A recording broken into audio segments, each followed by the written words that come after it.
Hey, what's up you guys? My name is Words of Wisdom, aka Words of Wisdom, and welcome back to another Pokemon challenge. It's been a few months since I uploaded my previous one, and I'm not sure if these are still relevant, but I promised someone I'd do this one, so here it is. Back when I posted my Ultra Nuzlocke video, I got an interesting comment from Darian Clark. This guy, or girl, or anything in between, is someone that has been watching my channel ever since I got any subscribers really, which indirectly kind of means that I value his opinion. So after ranting a bit about my video because he didn't like it as much, he suggested the following challenge. Beat Pokemon Emerald while only using stab moves. At the time I had a different idea in mind, which I completely forgot, I'm not gonna lie, but I thought this one was really interesting, and thus I promised him I'd do this one. But I was gonna make some rules for myself so it would be a little harder than just beating Pokemon Emerald by using stab moves, because I could just pick a really good Pokemon and it wouldn't be hard at all. And while we're on the topic, I said yes to some other suggestions in the past, especially this one, and they're still coming. I'm just slow, okay? I'm not a liar, I promise. Anyway, I haven't talked about the Pokemon I'm using yet, but I will get to that after I explain the rules. At this point you're probably tired of rules anyway, so I will go through them quickly. In this video I will be using no items in battle, which means any item. X items, healing items, anything, nothing is allowed. On top of that I will not be giving the Pokemon I'm using any health items. So no leftovers, no choice items, no type boosting items, nothing. And for my next rule, I will be doing no aimed EV training. I will not be defeating any Pokemon that give me certain attack EVs or defense EVs or whatever I need at that point. And yes, this also means I won't be giving my Pokemon any vitamins. And then, this shouldn't really be a rule, but it's kind of a given at this point. I will be using HM slaves because otherwise I won't be able to complete the game, it's just that simple. And then, last but not least, I am actually gonna be allowing HMs and TMs in this challenge, and the reason for this is pretty simple. Which brings me to the Pokemon I'm using. As you probably noticed, I didn't introduce it yet. So for this step challenge, I wanted to pick a Pokemon with kind of the worst attack or special attack stats to make it a little harder for myself. In the end, I ended up picking Feebas for numerous reasons. So hear me out, right? Most of these Pokemon with low stats have already been overused. Think of Magikarp or Shuckle or whatever. Or they are straight up boring to use. Like for example, Chansey has really high defense stats and thus it kind of makes up for having a shitty attack stat. So that's kind of boring to me as well, because it's just gonna take longer to beat the game, but it's not gonna be harder, it's just gonna be more of a grind. On top of that, surprisingly few of these low attack / special attack Pokemon are able to learn 4 stab moves. And that's where I landed on Feebas. Feebas meets all criteria. It's funny to use, it sucks ass, to my knowledge it hasn't been overused, and it learns exactly 4 stab moves. Well, technically it learns 5. Rain Dance is a stab move as well, but I wanted to do this with Feebas' raw strength, not attacks boosted by rain. So to come back to the TMs HMs, Feebas learns all of these moves by TM or HM. It literally learns no water moves by itself. So this kind of forced me to allow HMs and TMs. On top of that, I tried to not abuse Water Pulse Confusion to get battles done, but that's a point I sadly have to come back to later on in the run. Anyway, that being said, let's start the run. To top it off, I was dumb enough to forget to record the Poochyena battle after picking Feebas, but Feebas only had Splash at this point and the Poochyena fled. I'm sorry to say this, but to get Feebas' stab move this early, I sadly had to spawn in a TM for Water Pulse. And the reason for picking Water Pulse over the other 3 moves is that I don't want to use the HM moves before I get the badges required to use them. So that leaves one move. Water Pulse. After this, I was good to go. I'm not even gonna bother you with the first rival battle, because I picked Trico Slot, which meant Brandon picked Torchic. As a result of that, this was an easy fight because, well, water moves versus fire type. You know the drill. I'm gonna skip all the filler talk and catching tutorials after this and move right on to Rosboro City, where Gym Leader Roxanne was waiting for me. As you'd expect against a rock type gym, Water Pulse did a pretty good job. I entered the fight at level 15 and both of her Geodudes didn't stand a chance against a single Water Pulse. Her Nosepass, however, was able to KO me on my first try, but on my second try I beat it pretty comfortably, and thus I obtained my first gym badge. After trashing the guy that stole Innocent Pico, we moved on to Dewford Town, where we quickly delivered the letter to Steven. I couldn't be arsed to record the battles against the trainers in Brawley's gym, but after beating them all, I was only at level 19. Which I considered a bit too low to beat Brawley because his Makuhita really hits hard. So I went to Slateport first to train a bit more. The Team Aqua trainers in the museum weren't a problem at all, but on my way to Mauville I got destroyed by Brandon.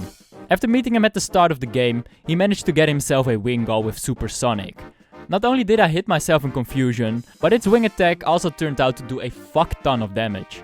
I clearly wasn't ready for this fight yet, so I downgraded to just training in the grass above Slateport City.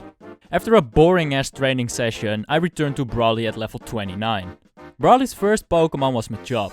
Even though I was 13 levels higher, Water Pulse wasn't even able to two-shot it. However, Machop was pretty tame this time around, and I was able to make Brawley use a Super Potion, while only being taken down to 41 HP in the process. Next up was Metatides, which would have been a real fucking problem if it actually decided to attack me. However, Brawley has air for brains, and it just spammed Focus Punch instead of actually hitting me. So I killed it with actually taking 0 damage in its lifespan. With having 41 HP at this point, I felt super confident, but his final Pokemon, Makuhita, did not agree with my ego. A single bulk up followed by a Vital Throw was enough to take me down to 1 HP, and it KO'd me shortly after. I kept throwing myself at Brawley, I kept trying and trying, but Makuhita turned out to be a gigantic hurdle. In fact, I had to throw myself at Brawley so many times that I had to reach level 35 before I finally got it done.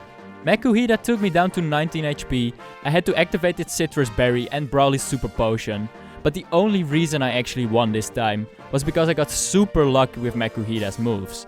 While using the Super Potion and the Citrus Berry in the meantime, it only damaged me a single time. I have no idea what the odds of this are, but I assume they're not very high. But a badge is a badge, and I was fine with it, you know? Anyway, then we moved on to the rival battle that I lost earlier. This time I was able to easily beat Wingull while only taking 24 HP damage in the process. But then this fuckface sent out a Lombre. And just before I show you what happened next, let me just quickly remind you that I'm 17 levels higher than this thing. 17. I used Water Pulse and it did absolutely nothing. But not only did it do absolutely nothing, this damage was critical hit damage. How? How is Feebas this weak? Anyway, on top of that, Lombre also had Absorb. When it took me out, it was almost at full HP, thanks to the Absorb regeneration. I felt unbelievably humiliated and I took the L. So, I went back to training above Slateport. After a snooze fest of a training session, I reached level 47, and thus I went in again. Like, surely 12 levels was enough to do this, right? I beat up Wingull once again, and this time at 30 levels higher than Lombre. This was how much damage Water Pulse did. This tiny bit of damage. Like, at this point I wasn't even mad anymore, I was just amazed by how bad this Pokemon really is. How is this possible? Anyway, luckily Abel wasn't able to do much to me anymore, and I was able to KO Lombre with about a half health left. Now if you remember, Brandon picked Torchic, and thus his final poke now was Combusken. And where I did nothing to Lombre, Combusken wasn't able to take a single hit. So Lombre is better than Combusken confirmed, right? Yeah, maybe not. Thanks to Lombre, I was super overleveled now. Both Wally and the trainers in Wattson's gym got completely destroyed by my overleveled fish friend, and I got to Wattson at level 48. His first Pokemon was Voltorb. Because I was so overleveled and I got a lucky crit in the process, Voltorb died in a single hit. Then he sent out Electrike. This Electrike was KO'd by 2 Water Pulses, but it used Howl in between, keeping my HP at literally the maximum amount for the rest of the fight. His third Pokemon was Magneton. Brawley must have taught Wattson a thing or two, because this guy was dumb enough to waste turns on using Thunder Wave and missing multiple Supersonics. As a result of that, I was actually able to KO it without taking a single point of damage. I mean, if this Magneton used a single Shockwave, it would have probably taken out like 75% of my HP, like... Thanks, man. Thanks. Anyway, his final Pokemon was Manectric. He trained this Manectric just as horribly as his Magneton, and thus, this Manectric wasn't actually attacking me. This Manectric in this fight just spams Howl for some reason, and even though I took some damage, I was able to finish it off on my first try. So the only reason this batch was so comfortable was because of Wattson being an absolute dumbass, and more importantly, because of Brandon's Lombre. So hereby, I want to say, shout out to my boy Lombre for making me hit Electrics for a living. I guess. Then it was time for the boring filler part of this game, going all the way around by going through the cave, Falliber Town and Meteor Falls before being able to reach the top of the mountain, where I had to beat up Magma admin Maxi. What if I told you that I said this about 50 times before I finally got it right? Anyway, this fight wasn't worth mentioning at all, because my overleveled Feebas handed the L to Maxi in approximately 3 minutes. Get good, scrub. Then it was already time for a 4th gym battle against Flannery. I skipped most of the battles on my way to Leverage because I fucking did not care, so I was only level 52 when I challenged her. So as you'd expect with a water type, this match went by in a blink. So I decided to speedrun commentate this one. Normal died, Slugma died, Camera died, Toko died a little, slow at the end. I'm not gonna lie, I could have saved some frames in there, but this was actually pretty close to my PB. I'm sorry for this speedrunner joke.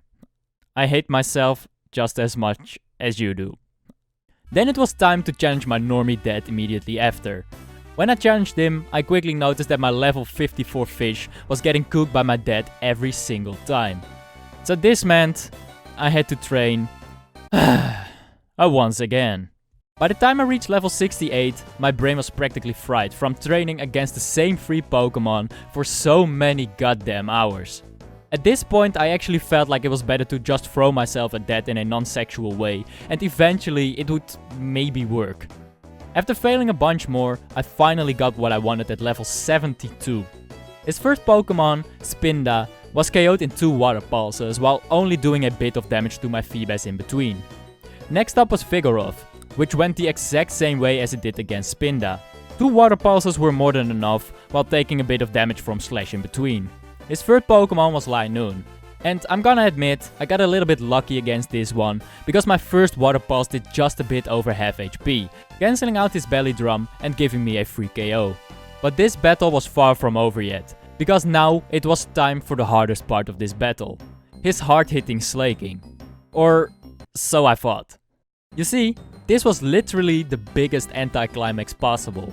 Slaking just spammed Juan a bunch of times, and he didn't actually attack me more than once.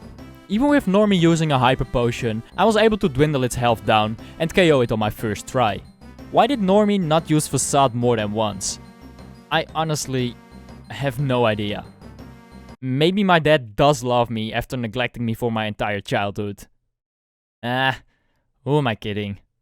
After this, it was finally time to teach Feebas its second move. Surf. Considering it's the strongest move Feebas will learn in this run, I was really happy to have it this early because I was gonna need it.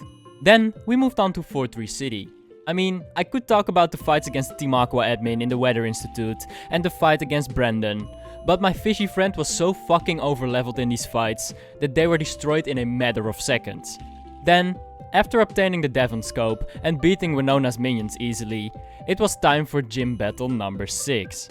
Winona led off with Swablu, which then immediately used Perish Song, meaning I would die in 3 turns while having to defeat 5 Pokémon.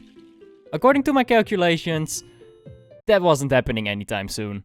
Quick math. On my second attempt, Swablu didn't stand a chance. I wasn't able to KO it in a single serve, but after wasting one of Winona's potions, it went down while barely even being able to touch me.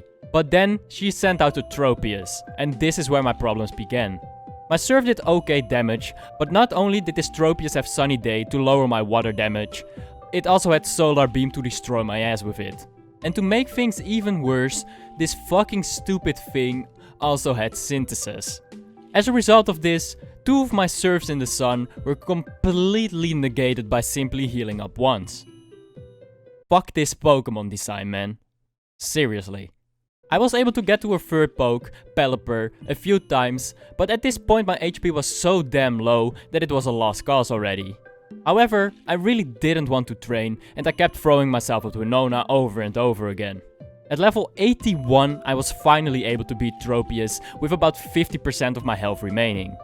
Then she sent out her Pelipper, against which I got super lucky. I used to Surf on my first turn and I got a Water Pulse crit on my second turn, with Pelipper not doing any damage at all. And it was at this point that I truly started believing that this was the one, especially after I was able to KO her Skarmory in 2 serves afterwards. But then, she sent out her final Pokemon, Altaria. I wasn't able to do any damage at all, so this fluffy bird was just able to Dragon Dance up and ruin my life with Aerial Ace. This kinda sucked, but it didn't take me long to get back to this point. This time I was level 83 and I had 59 HP left. Not that it mattered though, because Altaria just kept spamming Dragon Dance for some reason, instead of actually ending my ass. At some point I completely misclicked and I used Water Pulse instead of Surf. However, this turned out to be the game winner.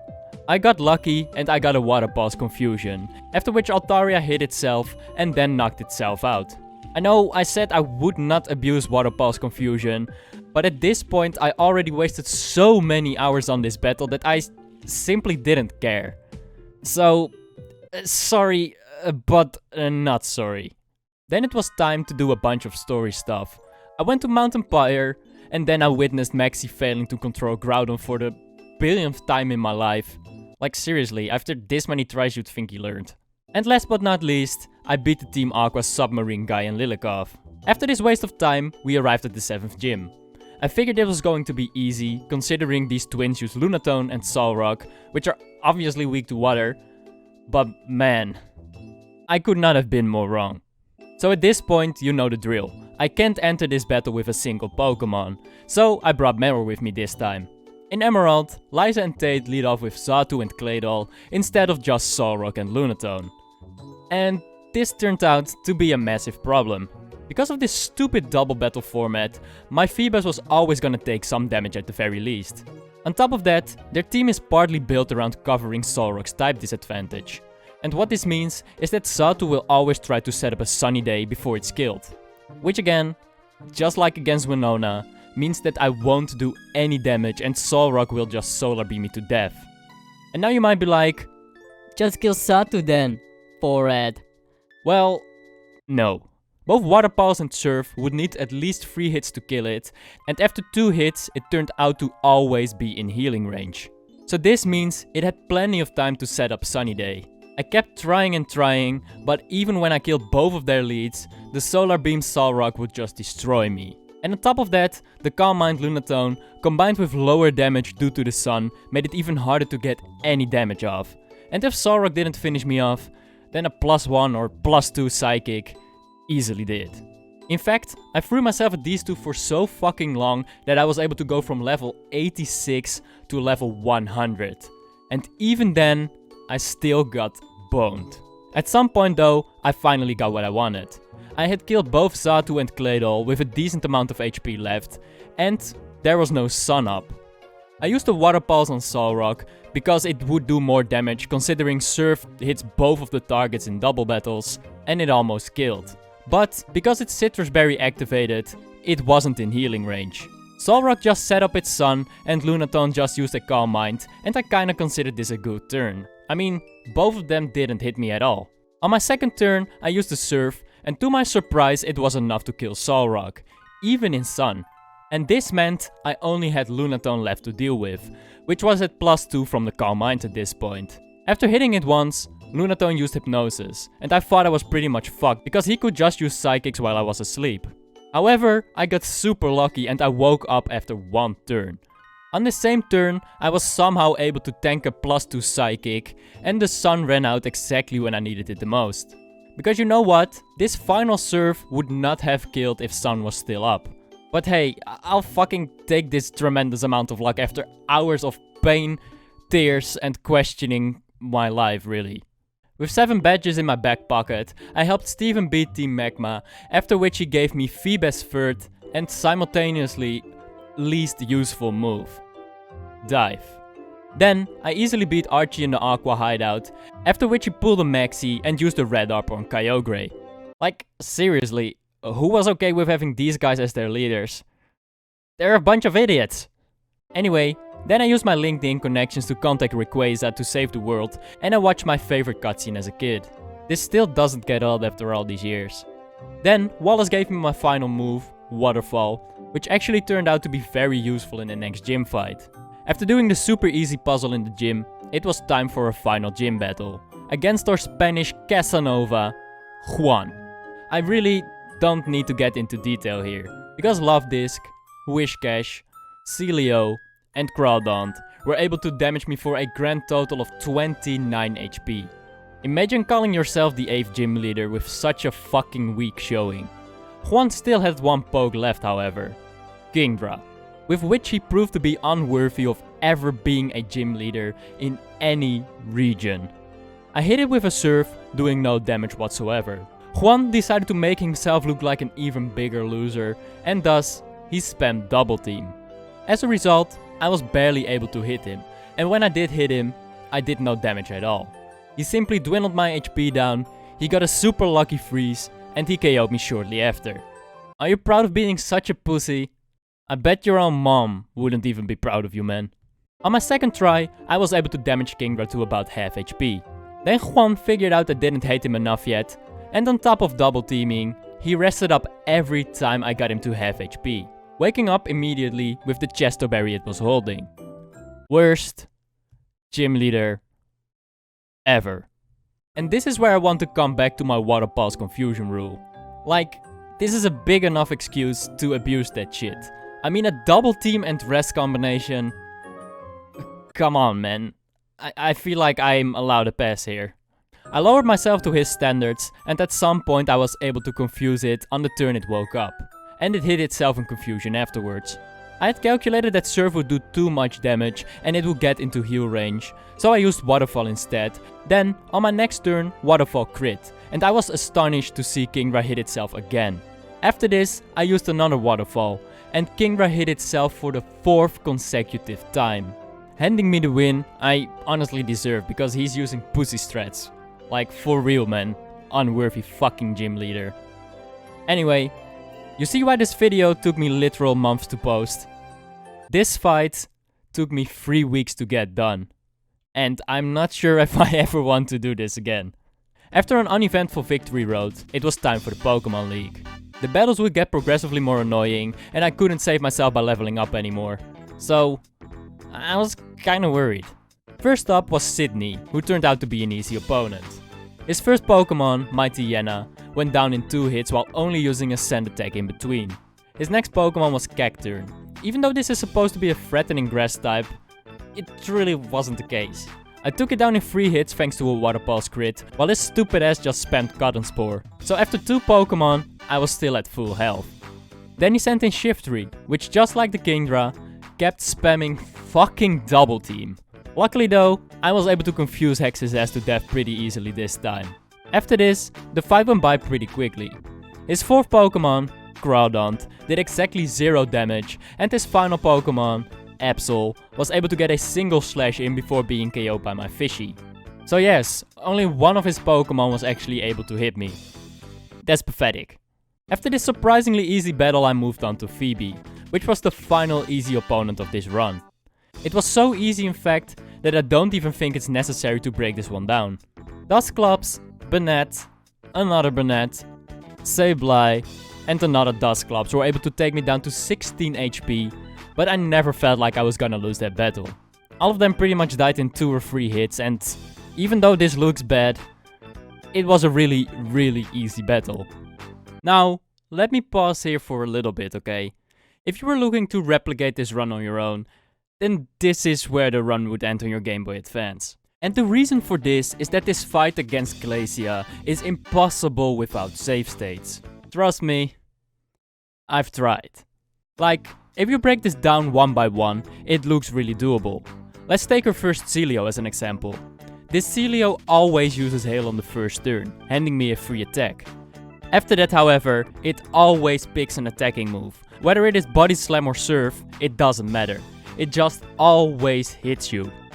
This means I once again had to bank on Water Pulse Confuses and getting a Surf crit when it mattered. If all of this didn't happen, then Celio simply damaged me too much to survive the rest of the fight. That RNG alone would take forever to get, But she has 2 more of those beefy sea lions. Not only that, but these other 2 are stronger than this one. A level 52 Celio and a level 53 Walrein. What this means is that it would take even more hits and confuses to get them down than this Celio on screen. In between these sea lions are 2 Glalie, which are very doable, but these Glalie will hit you for a ton of damage every single time as well. And I can lie about this fight all I want, but even the best liar in the world couldn't make this much RNG in a single fight believable. So TLDR, if you want to do this run legit, then this is where it ends. Unless you have a few decades of time, of course, but ain't nobody got time for that. Anyway, after hexing my way through this fight, which still took me a few days, even with save states, I finally managed to take her down and move on to the final Elite Four member, Drake. Even though this fight was less brutal, I highly doubt this is possible without any save states. Drake's first Pokemon was Shogun. I got a lucky crit on my first turn and he missed his Rock Tomb, after which another Surf was able to finish it off.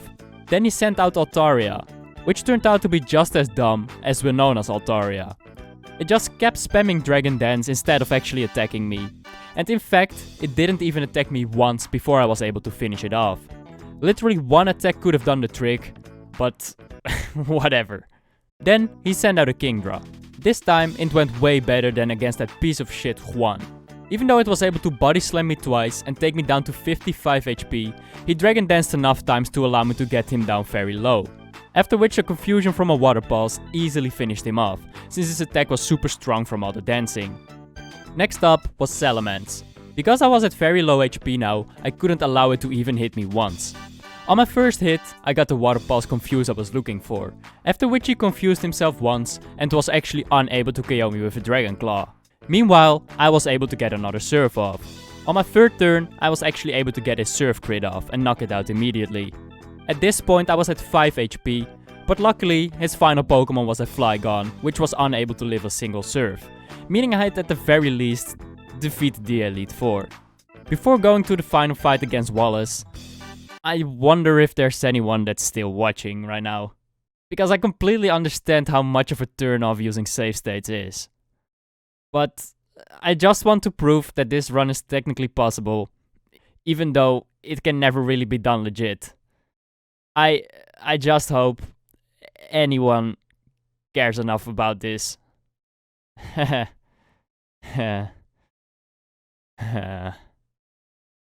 Anyway, let's just talk about the final fight against Wallace, okay? This guy leads off with a Wailord. And I know I said I won't be using Rain Dance in this run, but this Wailord pretty much uses Rain Dance on its first turn every single time. And thus, with me being a water type, I was able to take advantage of that.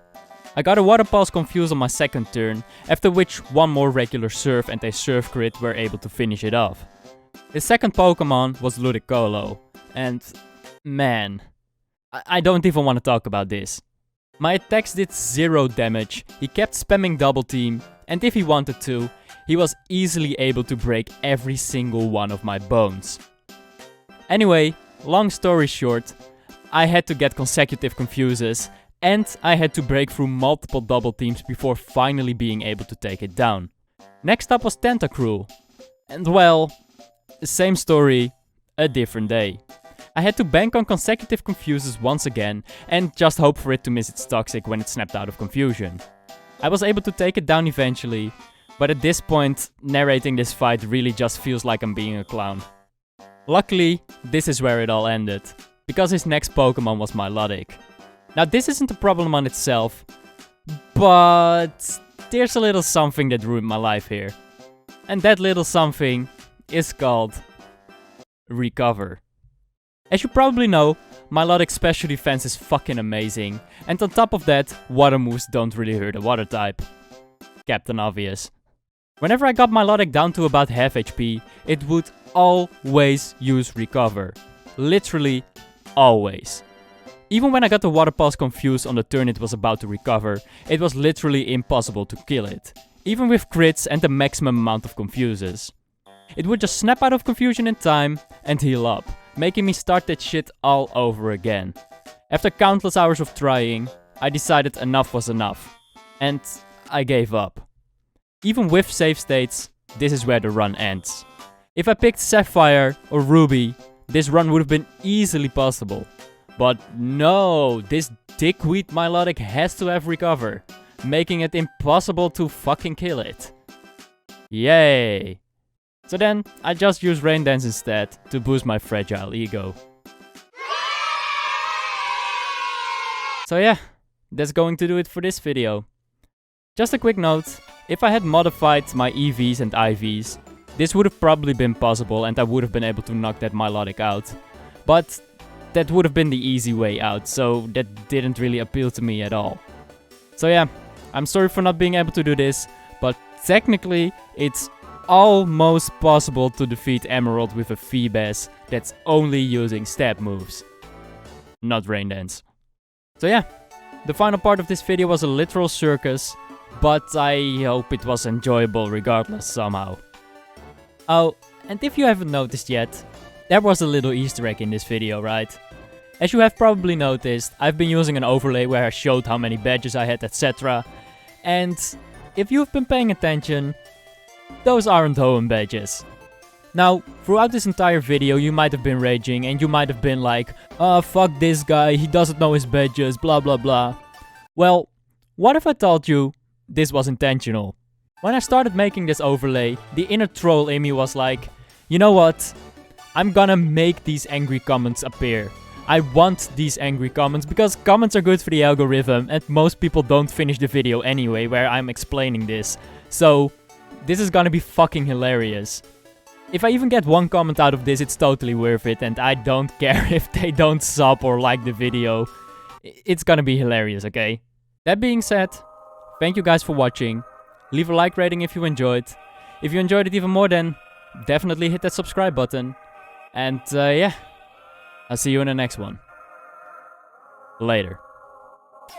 Whipping mom's minivan, really with the shits. Never put it to the test, but I bet it could fit a lot of chicks.